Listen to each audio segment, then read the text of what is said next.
Olá, pessoal! Está no ar a segunda temporada do Plástica na Real. Eu sou a Irene Dyer. Eu sou Bárbara Machado. Eu sou Gisela Pontes. Que alegria encontrar vocês por aqui.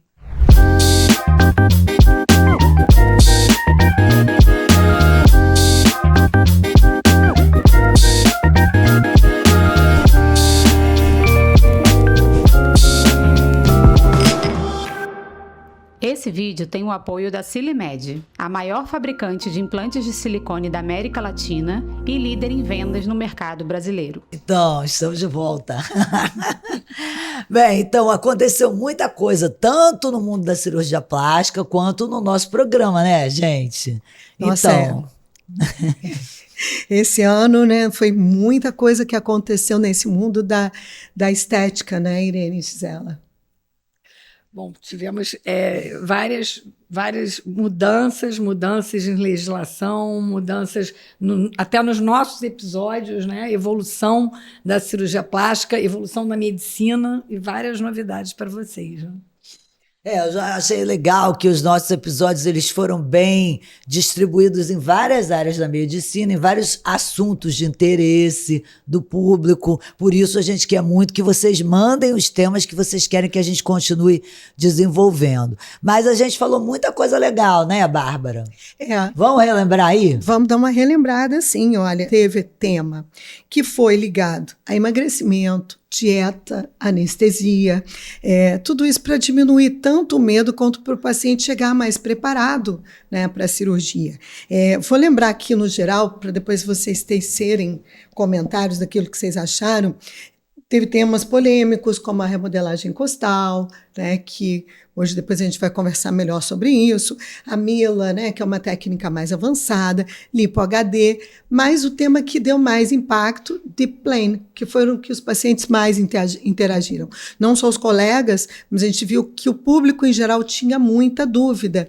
E tem outros aqui que depois a gente vai conversar, mas eu queria perguntar para vocês, porque eu tenho um episódio que foi talvez o mais impactante para mim, e eu queria perguntar isso para vocês.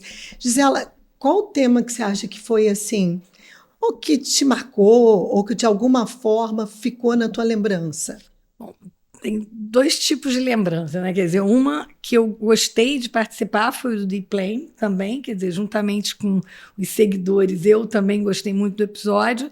E o outro tema que foi impactante foi com os pacientes do câncer de mama em comemoração do dia do câncer do Outubro Rosa. Então, no Outubro Rosa, os pacientes que vieram, a história dos pacientes, e sempre uma história de paciente, eu acho que toca a gente ainda mais com essas superações, esses momentos que as pacientes, eu passei com muitas delas, né? Então, isso me tocou bastante. Irene, e você? Olha, o que eu achei legal no nosso programa é que a gente também aprendeu a beça. Eu não sei vocês, eu aprendi horrores, assim, com as entrevistas, com o que a gente conseguiu desenvolver. Mas eu gostei muito daquela parte da endocrinologia. Eu achei que desmistificou vários temas, inclusive reposição, exercício. E eu gostei muito também do episódio sobre que a gente mesmo desenvolveu sobre tecnologias, porque é uma coisa que eu faço muito, vocês também. Eu acho que a gente conseguiu esclarecer o público assim, sem tentar vender nenhum tratamento. A gente falou a real, que é o objetivo do podcast, Plástica na Real. O que eu acho que a gente tem que o público pode olhar nesses episódios, e quem quiser rever, tá no Spotify, tá no YouTube, enfim, todos os canais, para vocês olharem qual é o conteúdo que a gente tem, porque a ideia é que a gente sempre coloque aquilo, primeiro, que dá segurança, né? A preocupação maior é segurança, aquilo que se aplica a cada um de nós, porque cada um de nós tem uma questão, né? Ou de saúde, ou uma questão, às vezes, estética que incomoda, e me chamou muito a atenção, chamaram 2 episódios, que depois a gente vai lembrar vários outros aqui que foram fantásticos, mas o da dismorfobia, porque aí a gente entende que do outro lado tem uma pessoa que sofre com a forma que tem, e às vezes sofre num nível mais elevado até do que a gente cirurgião plástico pode ajudar. E o de redesignação sexual? Eu acho que talvez esse tenha sido, eu não sei se é porque o deep planning é algo que a gente faz no dia a dia e para a gente parece tão óbvio aquilo que a gente está entregando como informação, ou da própria cosmiatria, né, em que é o seu mundo. E o da redesignação, para mim, foi um aprendizado. Principalmente quando ele fala da questão da pessoa estar presa num corpo que ela não se identifica. Aquilo para mim foi muito impactante, né? Claro que tem toda uma questão médica, a questão endocrinológica, de se barrar o crescimento, às vezes, de um adolescente, mas é uma coisa que, às vezes, como a gente não vive na própria pele, então você se sentir na pele do outro foi algo que me marcou muito, né? Eu queria que vocês tecessem algum comentário também dentro desses episódios que vocês se identificaram, alguma coisa que ali foi falada que marcou vocês, que mudaria talvez alguma coisa na sua conduta ou não, que reforça a conduta. Da parte da comemoração aí de Outubro Rosa, né, da homenagem ao Outubro Rosa, eu acho que principalmente quando nós cuidamos de um paciente, quando a gente passa um diagnóstico para o paciente, relembrar que todo o sofrimento que isso, naquele momento, né, que você tem uma série de problemas. Quando você tem alguma doença, você passa a ter aquele único problema que você vai se dedicar. Então, essas pacientes que chegam no consultório, às vezes, agitadas, na hora que você dá aquele diagnóstico, realmente a hora de dar aquele diagnóstico, o momento, a forma com que você passar isso, tem que ser num momento num consultório mais vazio, para que você possa dar a atenção necessária, a atenção merecida, para um momento que vai mudar a vida daquele paciente positivamente, com diagnóstico precoce, pode ser, mas de qualquer forma é uma notícia impactante e que vai mudar a vida do paciente dali para frente, né? Então eu acho principalmente relembrar tudo que aquilo que o ato da gente abrir um envelope com resultado de patologia e passar esse resultado para o paciente, nós relembrarmos esse episódio e que cada um tem uma forma de encarar, cada um tem um futuro, né, dentro do que vai acontecer, cada um tem uma saúde peculiar, e relembrar isso, para que eu possa melhorar a forma de tratar esses pacientes. E a gente tentou vários temas super pertinentes, tipo lipedema, está todo mundo falando. A gente falou sobre explante, que também muita gente gosta de comentar esse assunto, tem interesse. Eu acho que a gente conseguiu abordar vários temas de interesse do público e alguns de interesse da nossa comunidade de cirurgiões plásticos mesmo. E isso aí é uma coisa que a gente tem discutido, né? Se a gente volta os temas só para o paciente, ou se volta os temas para o público, ou se volta os temas para a nossa comunidade. A gente tem alternado isso porque os episódios que são solicitados para a gente são variados. Então, a gente gostaria que vocês, público, também interagissem com a gente em relação a isso. Porque os temas mais polêmicos a gente tentou abordar e nós não somos donas da verdade, nem o nosso convidado. Isso aí é um estímulo à reflexão, é um estímulo à pesquisa. Então, eu tenho visto muito feedback dos residentes falando sobre isso, que eles assistem um episódio, que eles pensam nisso depois, que eles pesquisam. Então, eu acho que a produção desse ano todo foi bem interessante. E por isso que a gente resolveu continuar, né, menina? É verdade, sim. E você falou essa questão da gente fazer. A gente tenta fazer de uma maneira que atenda os dois universos, né? Tanto que procura falar, às vezes, palavras um pouco menos técnicas, às vezes o colega que vem convidado, né, ele vem com outra pegada. Mas a ideia é que a gente tente esmiuçar para que atinja. Porque, às vezes, o paciente está passando por aquela situação e ele, poxa, vou lembrar aqui o episódio da Mariana Eltomari. Quem que já operou que não passou por uma situação de fibrose? Independente da cirurgia, eu não estou falando de cirurgia plástica. Às vezes você faz uma cirurgia geral, uma apendicite, fica com uma cicatriz, às vezes mais aderida, ou uma cicatriz que incomoda um pouco mais. Então, a preocupação que a gente teve sempre foi de colocar de uma forma em que as pessoas consigam entender o problema né? Como ele se passa e o que pode ser feito. Né? Então, é tentar ver o problema, mas ver as soluções. E eu acho que isso se aplica em todas as situações clínicas aí. E hoje a gente tem um universo muito variado de ofertas, né? Você tem oferta em todos os níveis, seja de tratamentos como de soluções também, né? Então você tentar ir pelo caminho certo, tanto para quem você vai executar, quanto para quem vai te tratar nesse pós-operatório, né? Que é uma coisa mais difícil. A cirurgia plástica é um universo gigante, né? Muitas vezes negligenciado no sentido de que o pessoal só vai para a pegada, nada contra, mas eu vou botar um implante, mas aí eu não faço mais a cirurgia tal, e a cirurgia plástica é uma especialidade muito rica, né? Então, acho que o que a gente está tentando fazer aqui também, e muitas das ideias, a gente tenta acolher a ideia uma da outra, é legal falar isso, né, dessa parceria que a gente tem, de uma pegar um pouco a ideia da outra e vai discutindo quem a gente chama, né, o que vocês gostariam de escutar, exatamente para ser uma discussão democrática, né? Sim, principalmente que o que nós gostaríamos, nós temos tido bastante, são os comentários e dúvidas de vocês, para que nós possamos esclarecer e até para sugerir novos episódios que sejam esclarecedores também. Não? E uma outra coisa que eu acho interessante é a gente pensando de um ano, de quando a gente começou até agora. O que vocês acharam que foi polêmico? O que aconteceu aí no nosso mundo de cirurgia plástica e estética que vocês acham que foi importante? Olha, eu diria que... Tipo retrospectiva. Na retrospectiva, por exemplo, a gente teve aquela questão... Faz enxerto de gordura no músculo? Não faz. É como se a gente estivesse sempre se antecipando ao lance do que vai acontecer. E o da remodelagem costal, que agora, né, o Conselho Federal entendeu que não deve ser executado, né? Então, a gente, se você for olhar, a gente foi avant-garde, né? A gente pegou esses temas antes, discutiu.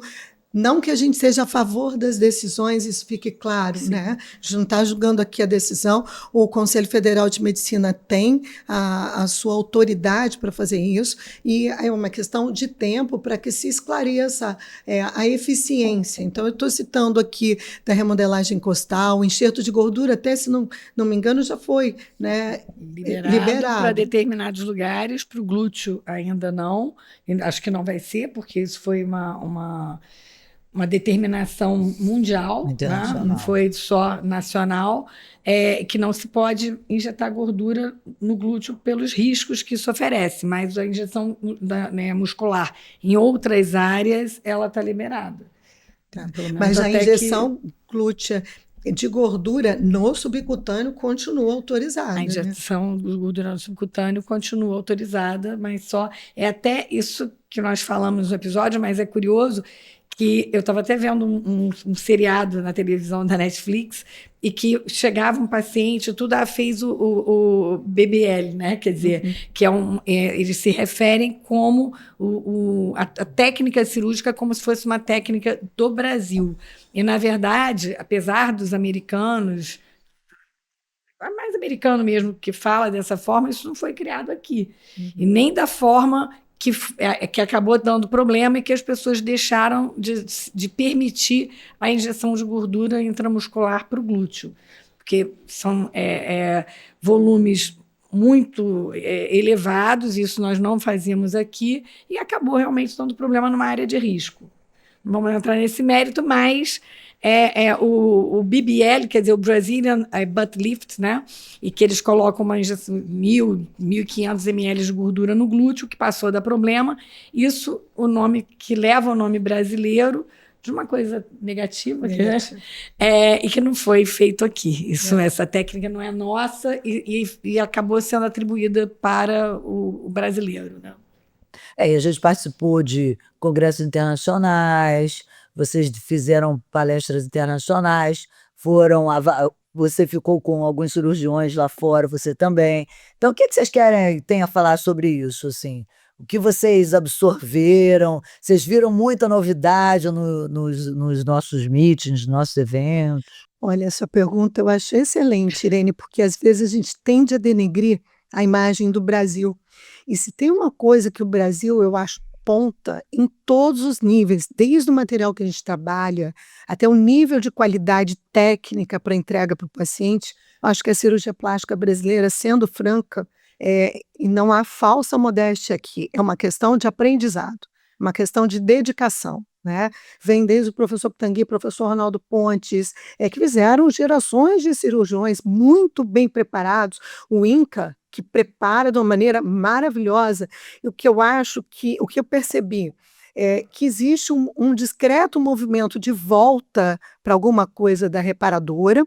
A nível de estética, o Brasil está lá em cima, a gente tem um cuidado com acabamento de lóbulo, de cuidado de cicatriz, que muitas vezes você não vê nem em casos publicados, não falando mal dos americanos, mas plagiando o que eles fazem no Botched, que depois a gente vai entrar nesse mérito aqui, dos programas e novelas e tal. O que a gente vê é uma desqualificação, às vezes, do que não é feito dentro de países como os Estados Unidos. Não, o Brasil, me desculpe, mas a gente está lá em cima no sentido de qualidade do que entrega. Em termos de novidade, em geral, as novidades partem muito do Brasil. Eu percebo muito isso, os colegas brasileiros inovando com tecnologia, tem também os colegas da Colômbia com relação, né, a Lipo HD, que começou ali, mas eu acho que a gente continua ainda muito ponta, principalmente quando você fala de cirurgia de face e uso de tecnologia. De tecnologia, depois eu vou querer escutar você, porque eu acho que a gente está ali bem na frente, tanto de tratamento em consultório, quanto em tratamento cirúrgico, né, dentro de centro cirúrgico. Eu acho que o Brasil é avant-garde. E muita gente que tem se destacado internacionalmente fez a formação no Brasil. Fez aqui. Ou vem aqui visitar. Né? Sim. Os serviços recebem, a gente tem sempre esse pedido. Então, nesse momento, eu só digo assim, eu tenho uma palavra: gratidão a Deus por ter nascido aqui, por ter tido, né, professores maravilhosos que prepararam a gente de uma forma adequada, não só porque a gente fique feliz por isso, mas porque sabe que está entregando algo no que a gente acredita. E trabalhar assim torna a nossa vida mais fácil, a gente se torna mais feliz com o que faz. Né, Gisela? Isso é curioso porque sempre, quer dizer, quando você sai, o médico tem que sair para olhar as coisas lá fora, nem que seja para se certificar de que o que ele está fazendo é o melhor. Né? Mas sempre se aprende alguma coisa, nem que seja um detalhe, um material, quer dizer, você sempre volta com uma riqueza o parque de exposições lá fora é muito interessante. De que você acaba aprendendo, né, alguma coisa. Mas é interessante... Mas vocês mudaram alguma coisa na técnica de vocês? Não, mas o que eu queria dizer é que é interessante porque vários residentes, isso eu vejo, a gente não está falando aqui de ensino, mas eles estão ali aprendendo conosco, mas querem ir. Eu posso ir para o exterior e não aproveita aquele momento ali. Aquele momento ali que tem inúmeras cirurgias que os médicos super conhecidos do exterior ficaram conosco aprendendo, e a pessoa não fica ali, a pessoa quer ir para o exterior para ver, para aprender, e ainda não tem a base até para poder enxergar outras coisas, porque você tem que ter uma base para você enxergar o que você está... A grama do vizinho é sempre mais verde, sim, né? A gente tende a pensar, né? A gente vê muito isso, e do jeito que atualmente, com mídia, com a facilidade de informação, o pessoal atropela, né? Aí você quer ver a última técnica, a técnica mais nova do mercado, mas você não sabe fazer a básica. Isso realmente é complicado. E outra pergunta, essa que eu comentei, esse pessoal que vocês acompanharam lá fora, os colegas, que assim, vale dizer também para as pessoas que têm interesse, eles são muito receptivos, né? São muito. Pessoal muito receptivo, principalmente para brasileiro, muito. E assim, de qualquer maneira, vocês que são cirurgiãs super reconhecidas, super experientes, e vão ver um colega fazer uma técnica. Vocês aprendem, isso sempre traz alguma coisa diferente. O que é que vocês acham sobre isso? Olha, Irene, eu acho a tua pergunta fantástica, porque eu acho que a vida inteira a gente tem que aprender, porque o dia que você achar que você sabe tudo, ou que você é a pessoa que é a melhor do mundo, é a melhor que você faz, esse dia você não evolui mais, acabou. Né? Então, o dia que você jogar a toalha e achar que não tem mais nada para agregar ao conhecimento que você já tem, ou você é dono de uma soberba absurda, né? E acha que eu já sei tudo e eu não preciso mais nada, e aí não é que você vai oferecer nenhum risco para o paciente. O risco é para você, no sentido de estagnar. A gente está num mundo que modifica, assim, a cada segundo. A modificação está aqui na palma da nossa mão, né? A gente teve um episódio de IA em que a gente está vendo que a nossa vida está sendo transformada assim. Então, claro que eu aproveito tudo. O que eu mudei? Abordagem cervical, eu passei a abordar mais a glândula submandibular, eu era mais tímida, mais reticente. Aí eu comecei, ok, aqui eu estou vendo, eu comecei a identificar padrões, e quando você começa a tratar parece que vem em série. Né? Começa a vir o mesmo caso, então eu passei a receber pacientes com pescoço mais volumoso, que eram casos mais desafiadores. Mas uma coisa que é muito importante, a gente sempre tem que trabalhar com sistematização, protocolos. E isso, a residência médica num bom serviço vai te dar. Você ter aquele protocolo para trabalhar. E uma coisa que eu mudei, quando eu vi o protocolo, a maneira de fazer enxerto de gordura, que a gente até discutiu isso aqui, do Timothy Martin, eu falei, poxa, eu vou, são pequenos detalhes, não vai mudar, talvez, o meu resultado final fosse exatamente igual ao dele, mas a certeza de que você está fazendo de uma maneira otimizada, né? Ok, essa é a melhor maneira, é assim que funciona, então eu vou baixar minha bola. Se ele faz e ele tem uns resultados incríveis, por que eu não posso pensar que eu posso mudar? Né? Então, eu vou ali e modifico. Não é que talvez o paciente vai ter um resultado muito melhor do que teria, mas eu durmo com a consciência tranquila de oferecer aquilo de melhor. Né? Porque aí você sai daqui, gasta-se uma grana, vamos combinar, porque é um investimento que você faz em prol do paciente. Então, aquilo que você investe no consultório não é só na estrutura física, de tornar uma estrutura bonita, mas dentro do teu conhecimento de tentar dar o melhor para o paciente. Eu tive a oportunidade de estar com o Timothy Martin em cirurgia, quer dizer, em cirurgia de laboratório, né? E eu fiz do início ao fim, ele ficou na minha mesa direto até o dia que ele foi embora um pouquinho mais cedo. Então, realmente, a forma de fazer alguns detalhes, não a cirurgia inteira, você não vai modificar tudo, mas algumas coisas ele usa de um jeito, um material, no caso da glândula, outras pessoas usam de outro, eu faço de outra forma. Então, tudo isso você aprende, muda, às vezes volta, né? Quer dizer, então faz parte de um aprendizado, de um aperfeiçoamento. E às vezes você ensina, né? E às vezes você ensina também. Você ensina. E me diz uma coisa, Irene, você com relação... Você começou o bloco falando exatamente disso, né? Dessa mudança, tecnologia, veio muita coisa nova. Do ano passado para cá, daquele episódio de cosmetria e tecnologia, tem algum aparelho novo? Porque eu vi que tem um que é Softwave para celulite, para flacidez e tal. Vocês continuam investindo pesado na clínica de vocês? Porque eu sempre falo para o paciente, olha, o que você busca no dermatologista é diferente do que você vai buscar com um cirurgião plástico. Te estimula assim, a estar mudando e comprando, que são investimentos absurdamente elevados, né? Eu acho que assim, em termos de mais estética facial, tratamentos minimamente invasivos, a gente teve a volta da radiofrequência monopolar, que são esses equipamentos Cool Phase, o Von Neumann, né? Assim, sem conflito de interesse, mas o Olígio X são aparelhos de rádio monopolar, que não é nenhuma novidade. A grande novidade é a forma com que essa radiofrequência é entregue. No Cool Phase ela é resfriada, para você ter ondas com comprimento de onda maior e tal, tudo bem. Mas assim, são tratamentos que, no caso da cirurgia plástica, a gente pensando em resultados cirúrgicos, é óbvio que eles são inferiores, muito inferiores, mas podem ser complementares ou para um paciente que não quer fazer cirurgia, quer só fazer preenchimento e tratamento conservador.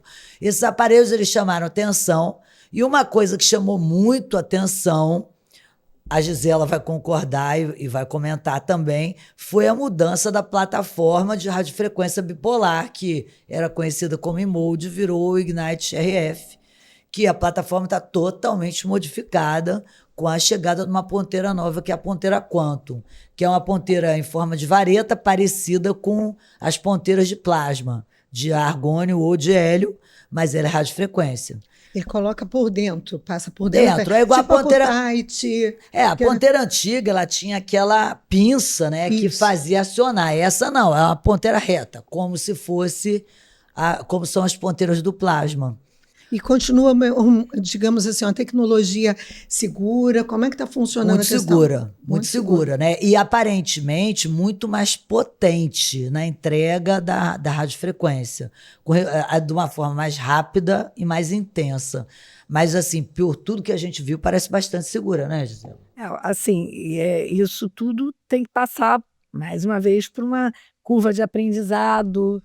Nós temos que ver o aparelho, algumas coisas que eram novidades, eu usei, achei que não entregavam um resultado tão interessante assim como o fabricante passava. Mas né? a gente não está dizendo que é bom, a Então, gente está dizendo que é novidade. Mas o Quantum, eu acho que é o que há de maior novidade no momento, né? É o Quantum, mas ele está entrando no mercado no Brasil agora. Quer dizer, ele tem que passar ainda por um processo de aprendizagem para a gente saber realmente se é durável, se não é durável, para poder estar aplicando nos pacientes. E eu queria lançar assim, um alerta e fazer uma pergunta a vocês, porque eu tenho recebido cada vez mais pacientes que foram submetidos a lipoaspirações ou lipoma abdômen com tecnologias, tá?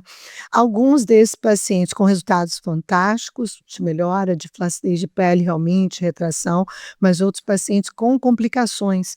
E às vezes é muito difícil a abordagem, porque você tem desenhos mesmo como se fossem cápsulas ali formadas e uma destruição de adipócito mais ampla, porque é uma queimadura interna, né?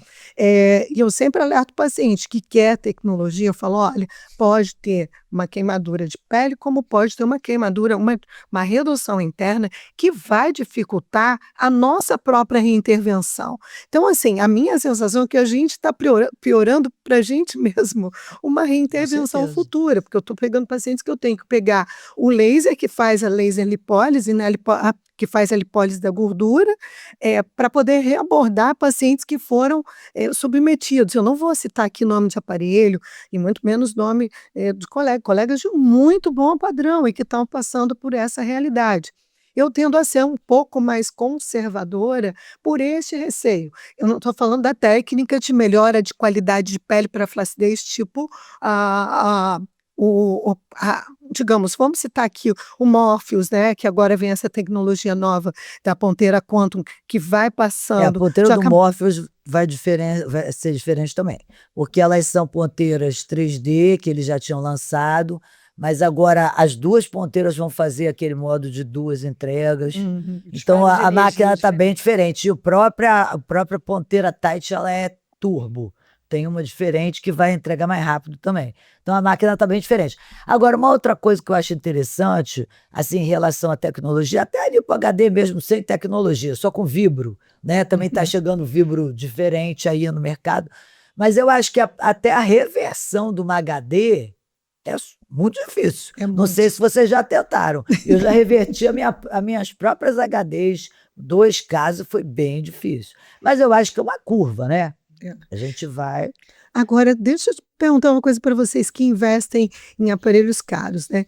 Quando vem uma nova, dá uma sensação assim, ai meu Deus, que idiota que eu fui de comprar, pagar caro, porque quando muda parece que você está com um aparelho obsoleto. Não é. Né? Essas ponteiras são adaptáveis, estão conseguindo fazer um upgrade da máquina? Como é que funciona isso? Não, assim, isso é cruel, né? Porque assim, o aparelho é caro, ele se paga, sem dúvida nenhuma, se paga com honestidade, entregando resultados, mas depois que eles mudam, aquela plataforma acaba ficando obsoleta, você se vê obrigado e o valor é uma outra plataforma nova. Quer dizer, o desconto é mínimo, né? A maioria das empresas faz trading, mas no caso, por exemplo, o trading do microfocado, o meu microfocado, está excelente, é uma negociação excelente para a gente trocar o aparelho. E esse já não está muito excelente, então depende da empresa, mas é muito difícil você negociar e eles esquecem que você fez workshop, que você fez várias coisas e o valor é realmente igual ao que você comprou. Então, não tem o trade-in, é um outro tipo de trade-in. De trading. Mas se eu te pontuar assim, o que eu vi nesse ano de consultório que eu acho que mudou, em termos de cirurgia, quase toda corporal acoplada a alguma tecnologia. Mesmo que você nem indique o paciente quer. Outra coisa é a utilização. Eu utilizo muito bioestimulador com as tecnologias. Eu acho que isso até ajuda a regenerar o tecido. Mas, de qualquer maneira, a regenerativa, eu acho que ela teve um boom violentíssimo. Com exossomos, com PDRN, ficou um negócio banal. Muita gente usando.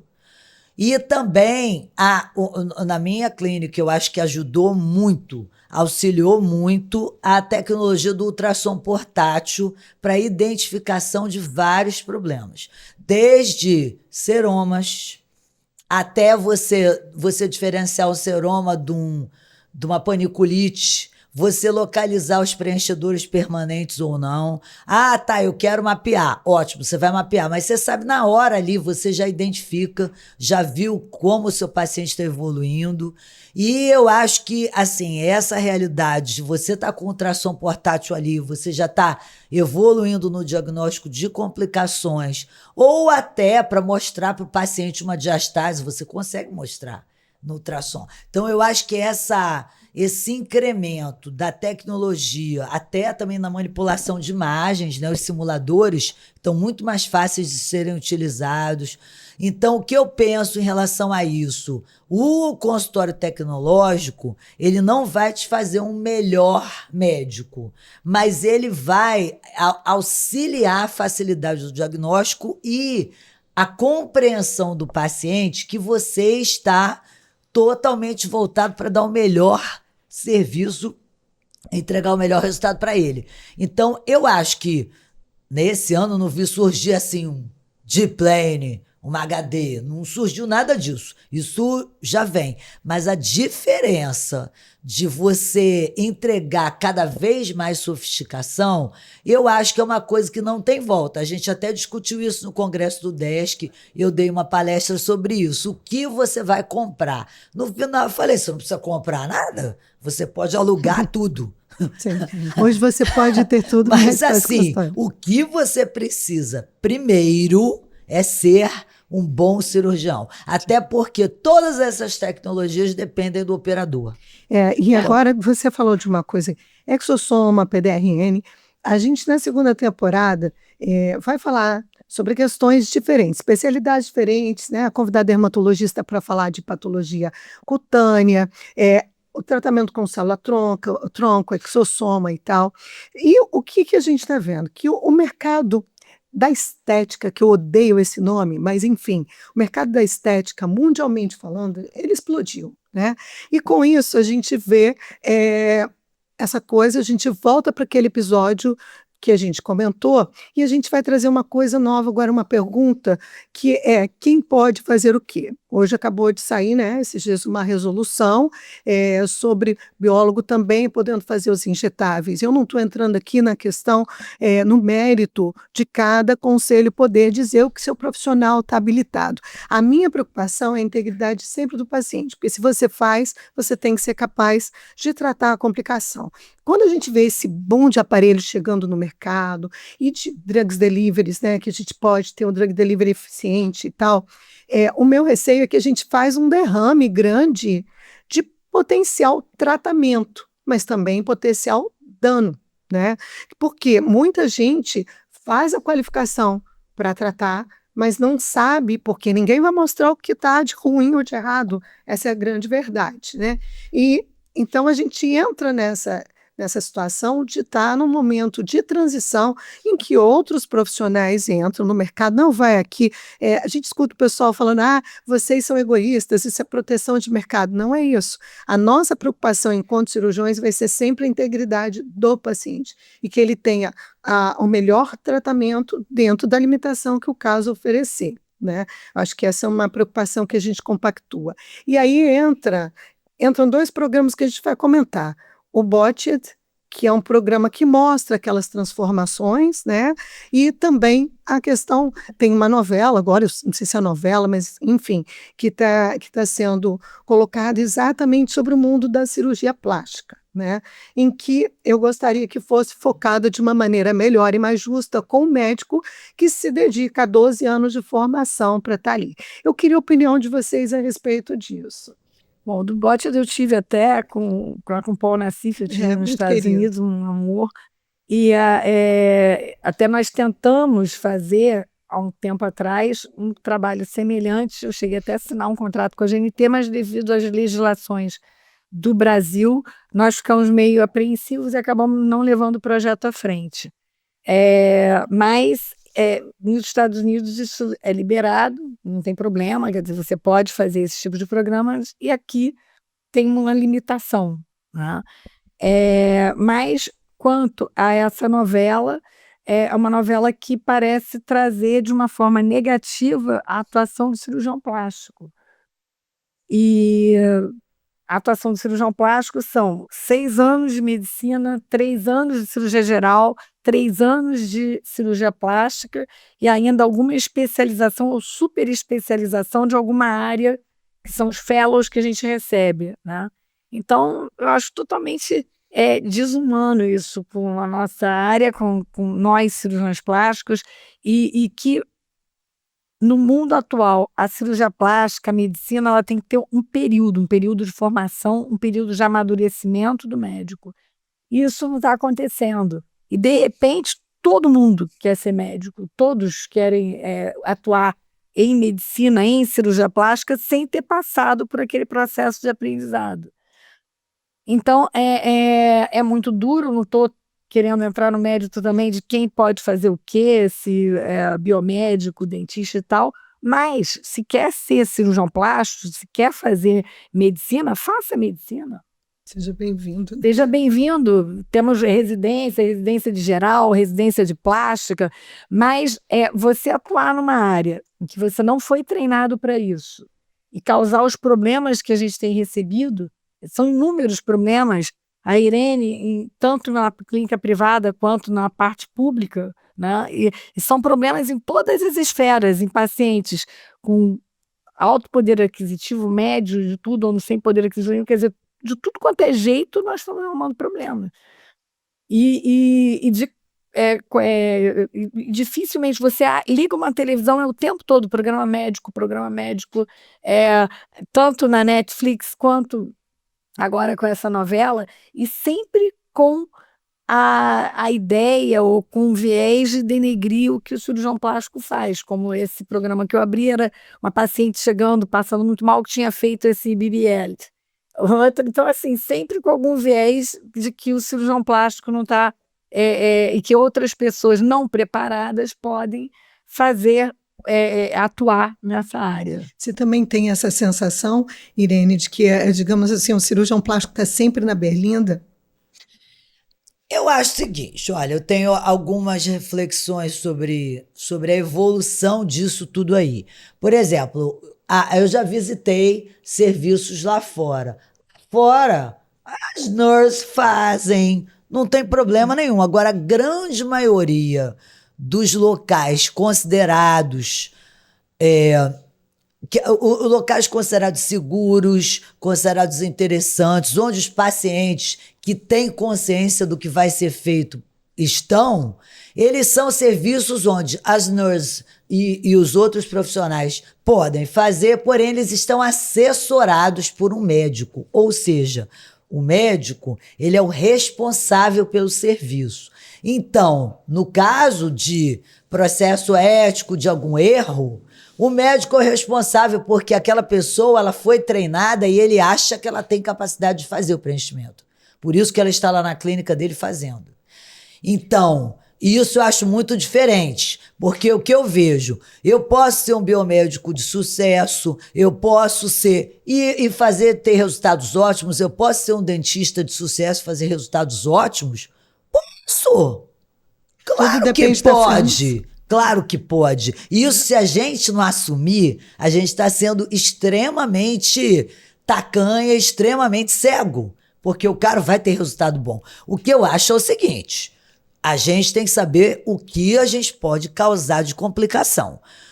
Como você falou, você vai conseguir resolver a complicação? Poxa, eu não sei resolver isso, porque eu não sei operar. Mas se eu tenho alguém que é responsável pelo aquele serviço, o cara vai ter que resolver. Então, essa diferença que eu não entendo, porque de repente a gente não pode trabalhar junto e a pessoa ela está isolada e perdida. Por quê? Quando der um problema, eu mesmo recebi uma paciente essa semana de uma clínica de estética que eu nunca ouvi falar, e a pessoa disse que eu resolvia problemas. Então mandou a paciente lá que eles pagariam o que eu ia fazer.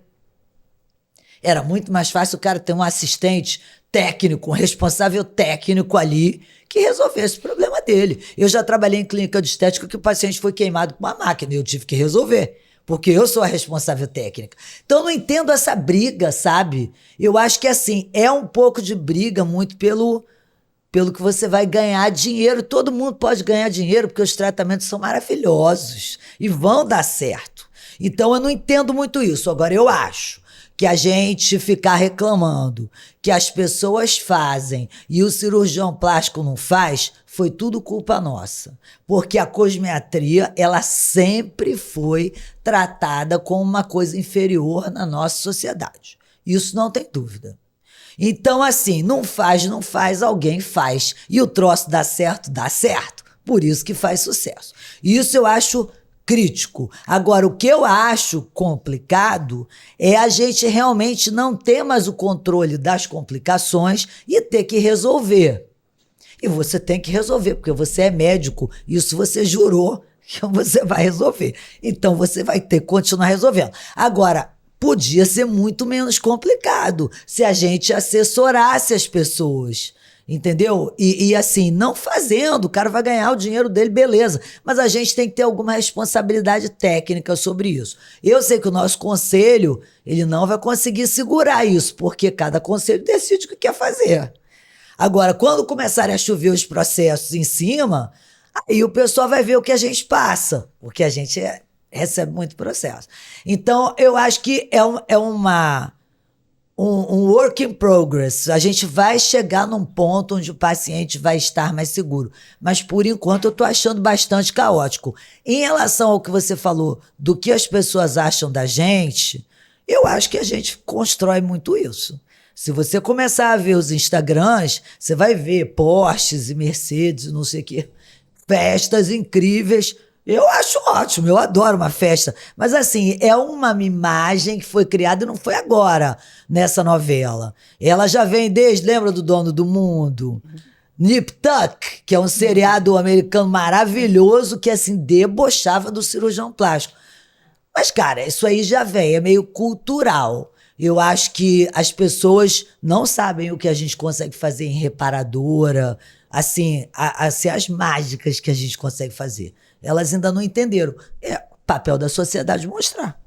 Sem dúvida nenhuma, a gente olha assim, todo mundo pensa que a gente vive num mundo mágico, né? No mundo mágico de Bob. Quando, na verdade, a gente levanta às 4h30, 5 horas da manhã para estar operando às 7, para dar conta do consultório, chegar no final do dia. Mas ninguém mundo, posta, né? A gente ia começar a postar, 4 horas, estou levantando. Olha, vem comigo. Você sabe que eu tenho um juiz amigão mesmo, Flávio, ele fala uma coisa assim, que os bons precisam se posicionar. Porque à medida que você não assume uma posição, ou no mercado de trabalho, ou não importa, uma posição até da própria opinião, né, você acaba sendo invadido pelas pessoas que sabem, ou sabem se posicionar, ou que ganham o espaço, né, exatamente porque você não ocupou. Então, esses espaços precisam realmente ser ocupados. E nesse momento, eu vejo assim, que a gente tem que parar para pensar que a gente precisa voltar a ocupar espaço. Né? A gente precisa voltar à base, à reparadora, né? Bom, uma coisa mas que eu acho que é meio celebridade, os pacientes gostam disso. Eu já falei com paciente fofa, aí ela falou assim, eu fico acompanhando você, porque parece uma novelinha. Tá tudo certo, não acho errado. Bem. Mas assim, fica aquele estigma de que nós não somos, sei lá, médicos, nós somos milionários, não sei o quê. Não é nada disso, é todo mundo médico, igual qualquer outro. O que eu acho curioso das tecnologias, quando utilizadas por cirurgião plástico, é que, por exemplo, nós falamos aí, não vamos falar o nome da tecnologia, mas alguma tecnologia e que o paciente faz uma sessão. Como foi feito por um cirurgião plástico, a ideia é que aquilo ali vai resolver de uma vez só. Né? E que é explicado que são várias sessões e que é um tratamento, que não é uma... Não estou falando um tratamento durante, que seja interna, não é um tratamento. E quando o paciente se submete com o cirurgião plástico, a ideia é que se resolva, mesmo você explicando que não vai resolver. E, ao mesmo tempo, em outros consultórios, seja de qualquer consultório de dermatologia ou qualquer coisa, ele aceita de que aquele tratamento seja repetido várias vezes. E com o cirurgião plástico, às vezes, mas eu achei que fosse estar melhor, porque ele não entende que aquilo ali não é cirúrgico. E algumas coisas que você faz para a pele, ele vai ser superficial, como no tratamento da dermatologia, né? Uma outra coisa que eu vejo, e que quanto ao abdômen, tecnologia de retração em abdômen, que você tinha falado, é que o abdômen, pelo menos o que eu penso, é que ele não aceita muito tecnologia de retração. A flacidez supraumbilical, especialmente acima da cicatriz umbilical, é uma área ruim. É uma área que, se tiver flacidez, a indicação, principalmente no caso da mulher, ou no caso dos pacientes com grande perda ponderal e mulher que tenha gestado alguma vez, tem que tirar a pele. Mas eu estou contigo nesse sentido de que talvez a gente devesse ficar repetindo essas tecnologias várias vezes para elas realmente funcionarem. Sim. E como a nossa cirurgia já foi feita, acabou a cirurgia, a gente quer repetir, o paciente já não faz. Ou fica muito caro. Ou fica muito caro, ou até... eu tenho apenas uma paciente até que tem uma insatisfação de que ela esperaria alguma coisa mais. Paciente, 60 anos ou 50 e mais, declínio de colágeno, que nós vamos ver até nos próximos episódios, né, da nova temporada, e tem várias... problemas e algumas situações que melhora, mas a melhora é relativa, né? E o paciente tem que ter uma compreensão disso, né? E futuro, você acha que, sei lá, a gente vai conseguir ter anamneses de inteligência artificial que identifiquem os pontos onde o equipamento pode trabalhar mais? O que vocês acham no futuro? Futuro da nossa especialidade. A gente vai sempre cortar daqui a 40 anos, 50 anos? A gente não está mais aqui, mas como vai ser? Dentro da nossa especialidade, eu acho que a inteligência artificial vai atuar e no próximo episódio, na próxima temporada, vocês vão ver, inclusive, coisas relacionadas à inteligência artificial em termos de FIV, né, de fertilização in vitro, que nós vamos também estar abordando. E eu acredito que a inteligência artificial vai, sim, nos auxiliar para determinadas... agir de uma forma ou outra até... no delineamento de tratamento do paciente. Existem umas máquinas que já estão trabalhando com inteligência artificial. Aí eu falei insuficiência, foi um erro, por causa que eu vou falar agora. Porque a inteligência artificial abaixa a energia. Sim. Na verdade, se a gente se a gente for pensar hoje que a inteligência artificial lê, né, espessura de camadas, né, principalmente camada dérmica, eu acho que ela vai passar a analisar e ditar a energia que você vai estar usando com segurança no paciente. Então, principalmente quando se trata de imagem, eu acho que a nossa transformação na nossa área vai começar através da imagem. E aí vai selecionar o que pode ser feito. Gente, o papo tá maravilhoso, eu conversaria horas, mas enfim, a gente tem um cronograma e um horário para não cansar o pessoal, né? Acabou. E aí eu queria agradecer a parceria e o apoio da Silimed, né, que está com a gente nessa nova temporada. A gente mudou um pouco a paginação e o visual, e a gente faz um agradecimento a eles, a vocês, por estarem assistindo a gente, aos colegas e os pacientes que nos apoiam. E a nossa equipe, vocês não conseguem se filmar, não? Roda aí! Equipe maravilhosa. Oba. Uau, olha isso. Oba, obrigado. Nós somos as entrevistadas de hoje, é isso? Bom, Valeu, galera. muito legal, enfim. É um prazer estar aqui com vocês. Gente, Pra vamos ver. exemplificar.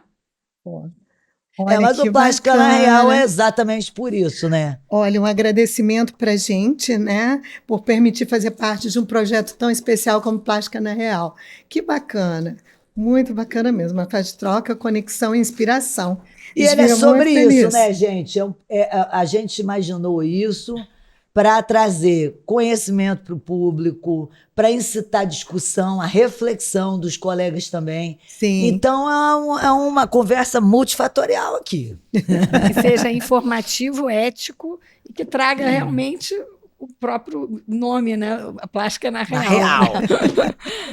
Valeu, gente. Até o próximo episódio. Segue a gente no Instagram, YouTube e Spotify.